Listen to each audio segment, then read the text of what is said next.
What's up, guys? Matthew, getting ready to watch Season 4, Episode 5 of The Bear. After this episode, we're going to be already halfway done this amazing season. Last episode, and all, it's The Bear, I shouldn't need to say it, but all previous episodes of the season have been 10 out of 10.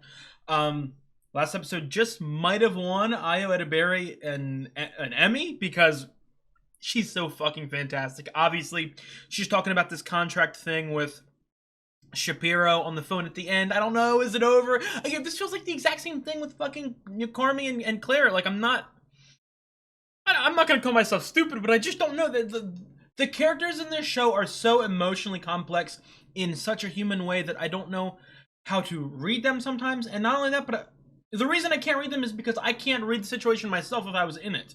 I wouldn't know how to. I don't know how to choose. You know what I mean? So, I don't know. It's still open.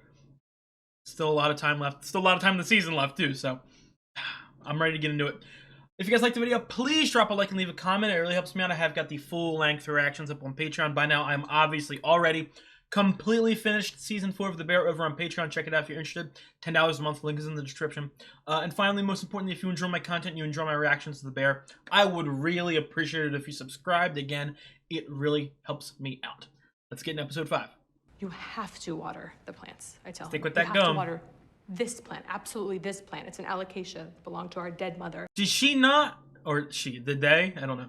He promises me, you know, yeah, I'll take care of the plant. Did the plant fucking die? Explain to me, he's sober. He's 6 months, 3 weeks, 14 days, 8 hours sober. He's my brother, and I love him. I want to kill him. I want to kill him. And he looks at me like he's just a kid, and he says, Georgie, I love you. I'm gonna water the plants. No mischief. And he didn't fucking water my plant. Dude, obviously this is a serious story. I'm not putting anyone's emotions down. But this woman's storytelling, it was like a world-ending threat. I love it. A little mischief would have been one thing. It was only mischief. There are 4 people naked, asleep on my couch. None of them are my brother, by the way. Thank God, actually. And, you know, there's beer bottles and burnt foil everywhere. So this could be like a known actress. he tells me, no, that was there before. Have never seen before, but I mean, I walked down my even hall. for a small scene like this, her acting is incredible. Incredible. I'm really starting to panic because I think he's dead. Yeah. And I turn into my bathroom, and there in the bathtub, he is fully clothed. Yeah, he's good. He's alive. He is smoking a cigarette. Okay, good. Just chilling. And he starts to sing this song. I have goosebumps. These fucking monologues. I'm staring at him, and he's singing, and I sit on the toilet seat, and I just totally lose it. And he comes over to me, he sits down at my feet, he looks up at me, he says, Georgie, don't worry, I watered the plants. Thanks. Wow!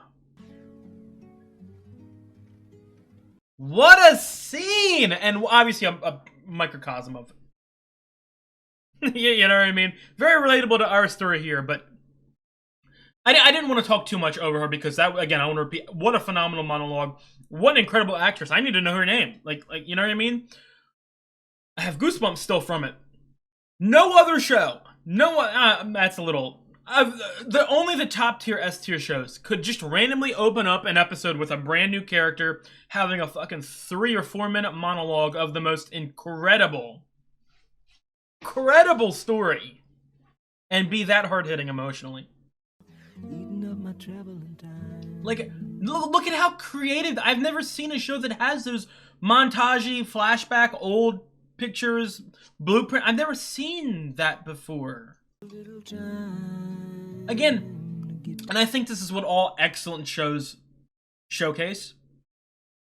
The show is so simple, yet done so perfectly, down to the last minute fucking particle of this show's soul. It's perfect.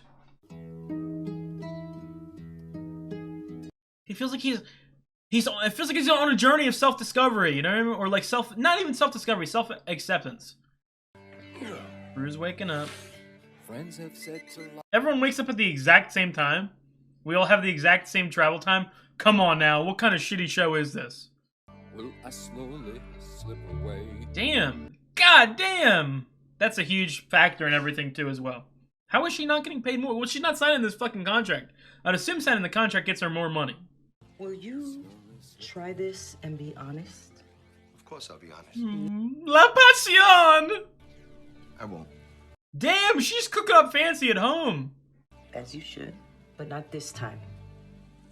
Okay? Okay. I won't. He looks excited. He looks hungry. Sucks. If I have to live in fear, I'm afraid my life will slip away. Okay, I just feel better. Let me know if you need anything. I gotta go find this thing. Sorry. Love you. Yeah, you too. Bye. You gotta talk to your papa. Nothing better happen. No. Nothing bad better happen to papa. Actually, hold on, I'm getting hit up right now. Another life exists. Do you know what this address is? Anytime, again, it's that fear, the fear of anytime a character goes in a car, there's a car crash. Anytime a character's walking down a dark street, you know what I mean? I feel like they're gonna get mugged. Anytime I see a kid not interact with or ignore their parent a little bit, I'm scared something bad's gonna happen. A few months ago, while you were in Copenhagen with that hot guy. Were you jealous? No, I think it's cool that we have other friends. I think that's healthy. You ignoring him? How many houses have you sold? Chester, right? Chester? This is it. Beautiful. Morning, chefs. What's up, Chuck? Just crushed the living shit out of an AA meeting. What's up, Chief? Nice job. Albert Schnurr. Pleasure. Albert. What's this? We're gonna need some more bread. Chief, you got bread? Common guy. What's going on, my guy? Christopher Zucchero. Albert Schnurr. Albert, you look a lot like this asshole I used to know. Is his name Albert? Are you an asshole? Depends on the day. I love this dialogue. So what I'm hearing is that you're getting 6 shifts out of 3 workers. Am I hearing this right? Right. True, beautiful dick downstairs. How you doing? What's up, boss Red man? truck's out front. Red truck's out front. All right. Whew. Suave? Good, dude. Cuccinelli? Don't quite know how to take that. Take it as a compliment. Teddy Fack. Yeah. Kind of talks like Christopher Walken. What do you mean? Look at this place. What is it? What, 150 square feet? Yeah, Can't have skyscraper here. servers. You don't even have baskets for the sandwiches, which is good, by the way, because you don't have to spend all that time and money, cleaning it up. And you are either meeting or exceeding last year's numbers. And why? Because you think small. Think small, big money. Take notes. Hey, no, that's ingrained into my mind. I don't necessarily, he sounds like a smart guy. I don't know why we need him necessarily, but he's kind of awesome. Let's go. Let's go. Kobe! Not complete, total, nightmare, failure. Oh, I love that. That's such a human thing. And if she misses, she's gonna redo it and do it again. I've got goosebumps. One more time. That's such a human thing to do. That's one of those things that someone posts on Reddit, like, oh, a little thing I do, and everyone goes, oh, wow, I thought there's no original experiences here. You getting back into your passion? Oh, the same shot with Carmi last season. I'm gonna cry, I have goosebumps. Wow, what a shot. Oh, I can't wait to go to that. We're jumping to that later in the season. Were they hunting or something? I couldn't tell. Never tell you how to do your job, chef. Ever, never, ever. And you know I trust you. But I'm telling you now. This week, it's 2 components, and we barely got enough. Barely to get through tonight. We keep going like this, next week it's gonna be down to 1 component. Jesus. Do you, but I can't help but wonder if we just made it consistent. You could stretch it out. Yes, and I've eaten every dish and they're all excellent. You hear me? Excellent. Come on, Carmi. If we could just make the same thing, they would get better and better, and we could get faster and faster. And I know I've only been doing this for 5 years, and I don't pretend to know anything, but I can feel you chasing something. I can feel you fixating on something, and I think that's cool. I think we all have goals. Come on, Tina. Speak real. You the shit, baby. We believe in you. You're talented. Shit. Not in a bad way, but like stay in your lane because your lane is already so good. Although I will say, Cormie's gonna have to change up, and it's not gonna be because of all the shit that Tina and Sid have said to him or Sugar has said to him. It's because he physically has to. It's okay. Yo. Don't pressure yourself into making a decision. Make a decision when you're comfortable. It's getting him to smile. I'm having a fucking Anton ego moment. For the rest of your life, if you could. You missed the part. What?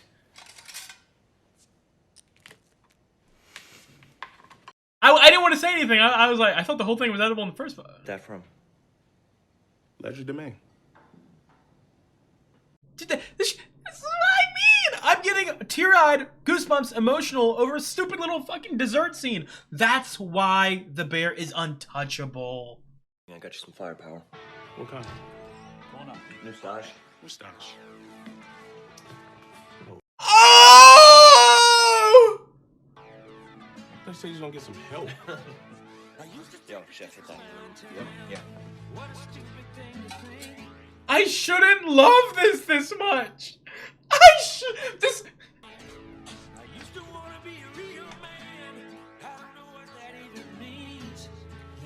Fuck you. I want to tear up at every scene. My skin is like bumpy. It's hard. It's. I've got one word for you. Mini franchise. Okay. Yes, that is exactly what I'm saying. Expansion. It's small. The costs are low. I don't know the. Talk to Jimmy about that. Are you kidding me? They're gonna love it. You know, look. You keep the family feel. You go slow, one shop at a time. That way you can ensure quality control. And you know, if you do this right, you could be bigger than Arby's. I don't know about that, but he speaks a lot of game. Do.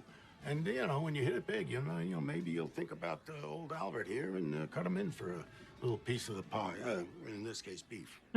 We have the beefs. See that, Ted? You're already thinking like an ad agent. I'm loving it. What? No, that's taken. McDonald's. Da da da da da. Yeah, that's McDonald's. I'm loving it. Eat flesh. Well, see, that's Subway. 7-Eleven. What are you saying to me? You're just naming stores? I'm a stage in Chicago. Wow. I don't know. That wasn't that great.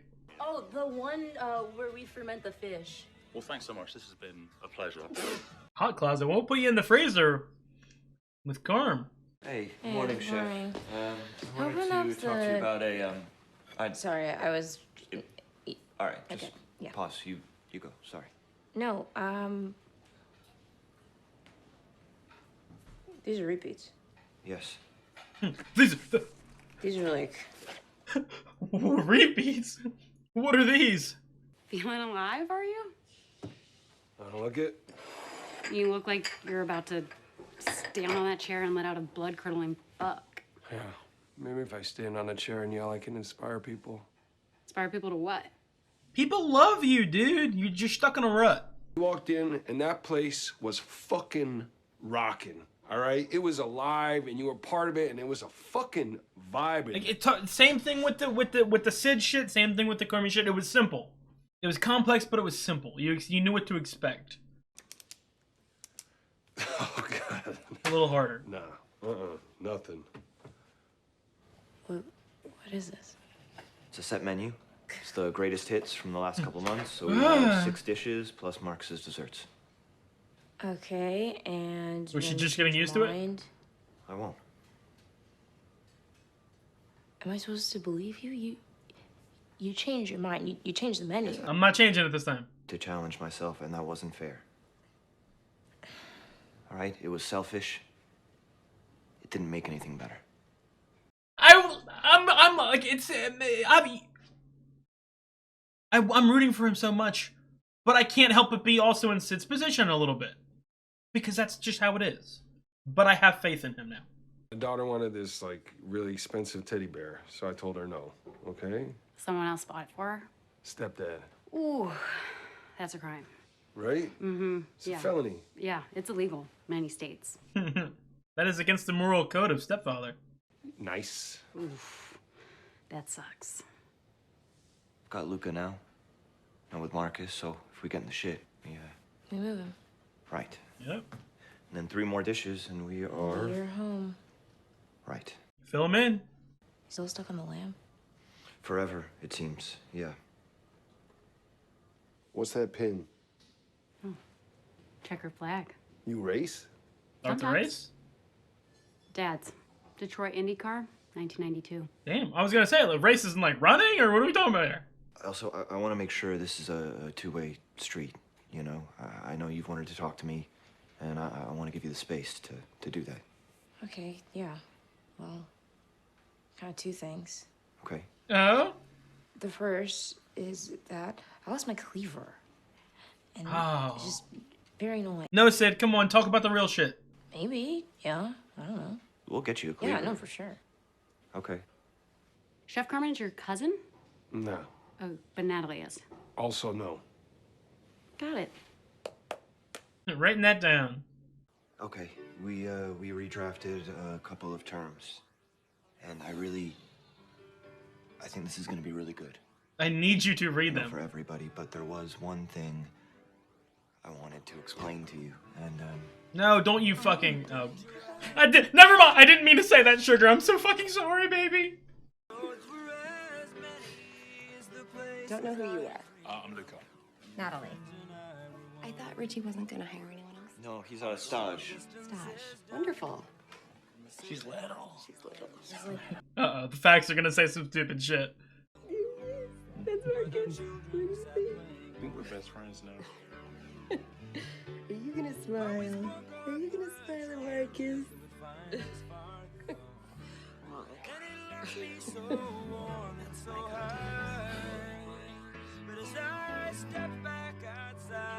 No, what is that? Stop that bullshit. What is that? I missed you. I missed you too. Where's my fucking niece? She's out there with Marcus. All right. Go check her out. Who wants to melt some provolone on a fucking baby right now? What are you talking about? I'm Natalie. Jessica. I work here now. Oh. Hey, Richie. Yeah. Stop fucking hiring people. I did. Hey, morning. Say that right to her face? Her name. Garrett. Guessing you two also work. Nah, we just show up. This is a surprisingly formative period in a person's life. It's good for her to be around me and you know, absorb some skills. We get near Carmen so she can learn how to yell. A refrigerator complex. Don't talk shit to me through the baby. No, I'll talk shit right to your face. Okay. Kid's new ally. I don't care anymore. Teaching her about the New perils ally. of antisocial behavior. This number keeps calling me. I'm gonna take it. No, if it's anything, if it's fucking anything related to the goddamn dad. I really like babies. No. Sugar said I could hold it too. Yeah, she said we could hold her. Yeah, that's a lie. It's not a lie. Richie, don't give her up. Yeah, hi, this number called me a few times. No. Yes. Thank you.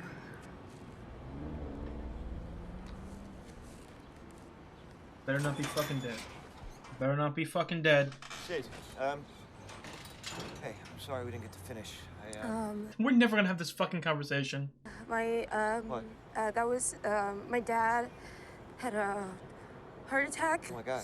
He's in the hospital, and I don't know what to do. What do It's okay. We're gonna get you in the van. This fucking show, dude. I'm gonna go with you. No, Okay? yeah, I'll go with you. No, stay, please. You can, the potatoes are in the... Her acting is... I'm hurt. Yeah, I can go by myself. You sure? Yeah, I wanna, yeah. Go with her. Go with her, help her. Okay. All right, let's get you the keys. Yeah, okay. I got you. Don't let her drive. Oh my God. Do you see what I fucking mean?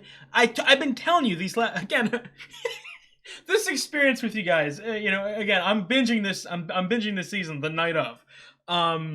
So for me, it's like I was talking to you guys a couple minutes ago. For you guys on YouTube, it's probably been like a week or fucking like a couple days. But I've been telling you, this season has been so good and so wholesome and so, making me so happy and so emotional and so motivated and so everything that it's nature, not just like common nature or human nature to just expect bad things to happen, but just talking like from a TV perspective, from a narrative perspective.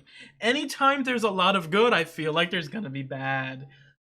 A fucking heart attack, dude? He better not fucking die, dude. He better not die, man. And that's gonna give her a fucking... Again, I'm gonna really hope that he doesn't die. But even something like that, like... That might... not about... I don't want anyone to, like... They might, like, take her out of commission for a couple months, you know, if something does happen. Or if something doesn't happen, she might just want to spend more time with her father. So, there's that. She might... Like, you know what I mean? Just take like a 6-month break or something like that. Like, that's a traumatic event. Even if he does so. Again, I've had family members who've had strong health scares like that. And I've also had family members that died. But I mean, even the health scares sometimes hit just as hard.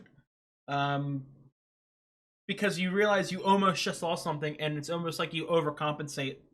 Not in like a huge... terrible way or anything like that, but you sort of overcompensate, like, oh my god, I could have lost this person, I have to spend as much time with him now, and that could become unhealthy as well. But Jesus Christ, dude, I told the fucking minute, oh my god, the beginning of the episode, like it really did, like, she, for a couple episodes she'd been ignoring the phone calls and all that, but like it wasn't really until like there was like a conversation where I was like, oh shit, oh fuck, something bad is going to happen. That's no. Ayo is such a good actor. I was talking to my friend like a couple months ago, or like a month ago after I finished The Bear season 3, and she said that she had seen Ayo in something else and they were really good in it. I need to let me know, guys, please, in the comments. Let me know what else the fuck she's in, because she's incredible in every single fucking scene. I've talked about it. I think that obviously there's characters like the fucking Facts and all that who are funny, you know. I mean, they're almost played like a running gag. But something about Sid's humor is, to me, is like the most like realistically funny person in the entire show. I think that she is just her. It's funny. Well, it's not funny. It's terrible. I'm talking about this now, but like something about the way that she says her dialogue. Aya says the dialogue. It's so natural. Like the fucking sarcasm and how ironic some of the stuff she says is. It's she's a highlight. Again, depending on the day, it's either her or Richie is my favorite character, and I think it might just be Sid after what I've seen, man.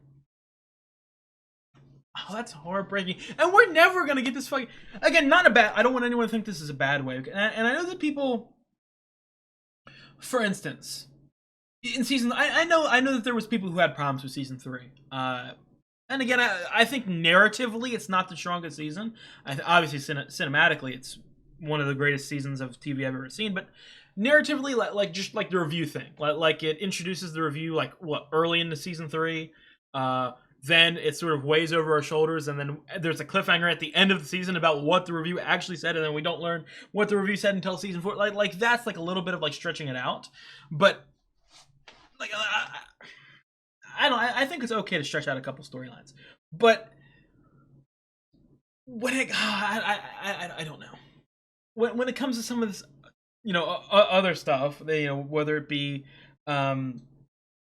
Sid not talking to the dad or not making a decision or anything like that, it just adds tension, and I'm fine with it. Like, I'm perfectly. I like that. It adds to the story, in my opinion. Oh my god, I feel like my heart's been ripped out of my chest, man. Nothing better fucking bad happened. I really liked Richie talking to Jess this episode. Richie is struggling, and I don't. There's obviously again, I talk about the complex characters. There's multiple components to everything that goes on. Obviously work stress related. Even when you're Richie in season 2, he really took that for like a huge leap forward towards bettering himself and his mindset and his health and his situation. But again, that's the thing. I talk about humans and their emotions or their journeys or whatever. It's not just a fucking uphill, slow walk. It's ups and downs and jagged edges and falls and ladders, and like there's different ways to do that. And I feel like Richie's stuck in a rut a little bit. Again, he made a lot of growth with Tiff and you know, last season and his daughter and all that, but it's not. You don't have one good moment and it fucking solves everything. No, he has so many feelings of inadequacy, I would assume, and letting his family down, and not only that, but letting his family as in letting his daughter down or letting his marriage down, but also letting himself down. I feel that's something that, You know, we saw in the season 2 episode 6, Fish's episode, to where he so desperately needed that job because he wanted to be strong and be impactful and be important and be responsible for his wife. He wanted to provide a good life for his child, and I feel like a part of him is questioning whether or not that he's been successful at that. But again, I talked about it last episode with the Sid shit, and even with the Corm stuff. Like, and that's something that I feel like is a strong aspect of this season so far. It's the idea that your life is your life. You can live and help others and interact with and you know what I mean, care for a child or care for a wife or work at a place, or you know, but it's your life. You have to be happy, you have to be content, you have to sort of, before you can please others, you have to please yourself. If that makes any sense, that might be stupid, but to me, I feel like Richie is looking at other people's expectations more than he just needs to look at himself and go, hey, am I okay with what I'm doing? Am I excited with what I'm doing? Am I doing okay? Doesn't feel like he's been doing that enough. And I'm, again, talk about slow burn storyline or whatever. I just need him to be with Jess. Some of you guys are talking, what are you fucking talking about? They revealed in season 2 that Jess had a fucking boyfriend or husband, or I don't know. I just like them, their chemistry, their dialogue, their everything. I really like it. And speaking of what I love Carmy. This man, Carmy, again, I was speaking about it in the Sid and Carmy situation where they were about to say that thing, and that's also what I forgot to say. That I was trying to I tried to cover it up that I didn't forget anything, but I did forget something. Holding off on a storyline, the Sid and Carmy conversation, I feel like has been held off for the entirety of season 3, and I feel like it's going to be held off for the entirety of season 4. I feel like at the end of the season we'll get them having a one-on-one conversation.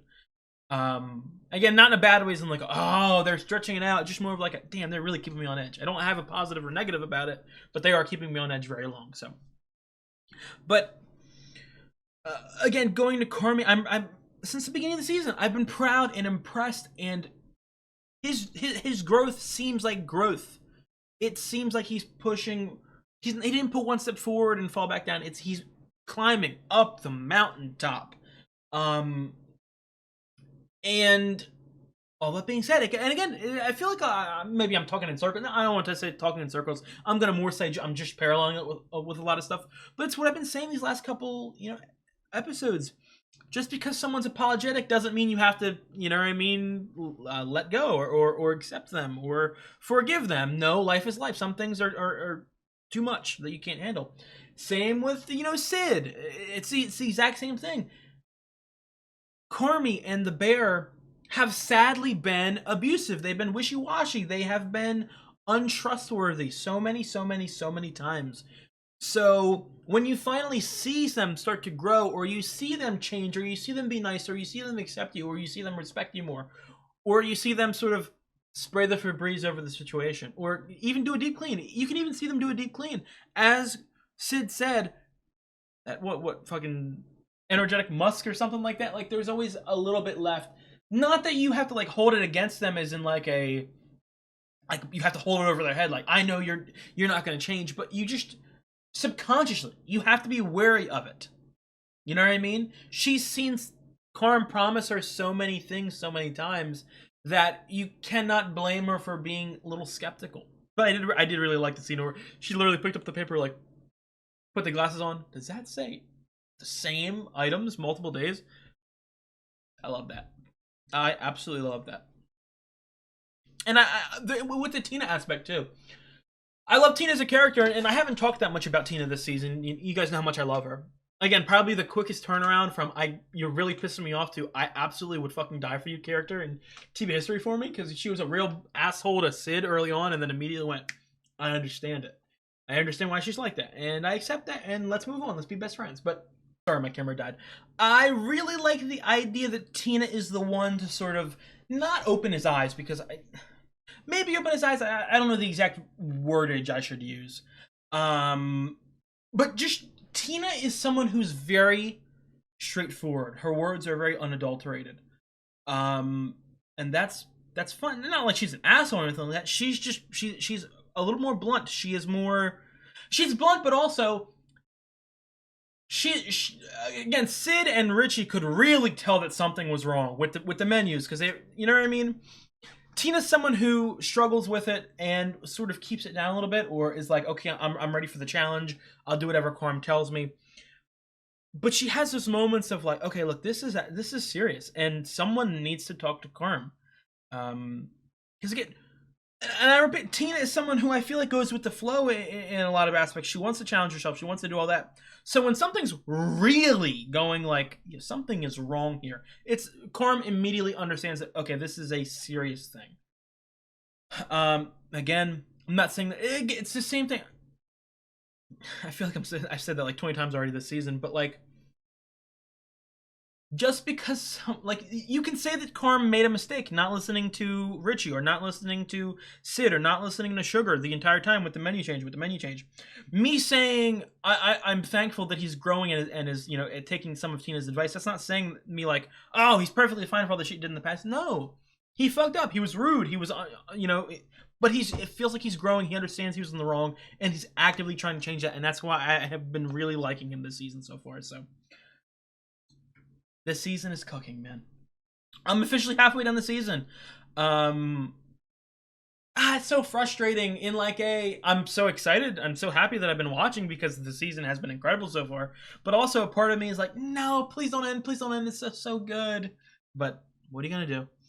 But I think that's going to be it for me. I will see you guys in either a couple days or tomorrow, however the schedule works. I really, really, really, really, really hope that Emmanuel is okay. Please be fucking okay, dude. Again, not just for Sid's sake, but I mean just for his sake. I called him an amazing papa or something like that in the beginning of the episode. Like, he's a really good dad, even when he had a heart attack. So, yeah, I'm not a fucking doctor. I have a biomedical engineering degree, but I'm not a doctor. Wasn't my real passion, but. I would assume maybe he was sick and it sort of caused a heart issue, or maybe he already had an underlying heart issue that, you know what I mean? But he was actively sick in the beginning of the episode. That is, again, an amazing father. Some may argue to a fault, like there's a negative to it, but such an amazing father. Fuck how I'm feeling. Are you okay? You haven't talked to me in forever. I want to make sure you're okay. What's going on? What a dad. What a dad. And I would also think that because of, again, I really, really, really, really, really, well, it could either go both ways. Either Sid's dad is going to die, or Sid's, or Emmanuel's going to survive, and Sid's going to realize this. But in relation to Marcus, Marcus might realize, oh, damn, I lost my mom. I have my dad, and my dad hasn't been great. My dad has not been great whatsoever. My dad hasn't been here. Okay? But maybe I can extend my arms and see what's going on. Again, not like you don't need to. You're not a bad person if you don't, but maybe I can test it out, because seeing someone else's dad pass away or almost pass away might emotionally hit him to where he's got to go, let me see. Let me see what's going on. So I'll see. I'll see you guys in a couple days. You guys have a good one. If you guys liked the video, please drop a like and leave a comment. I'd really appreciate it. I've got the full-length reactions up on Patreon by now. Obviously, as I said, throughout all these episodes this last week, I'm already completely done the fourth season of The Bear. Check it out on Patreon if you're interested. It's $10 a month for live action shows. There's a link in the description. Check it out if you're interested. Finally, most importantly, please subscribe. It really helps me out, and I'd really appreciate it. I'll see you guys. You guys have a great one.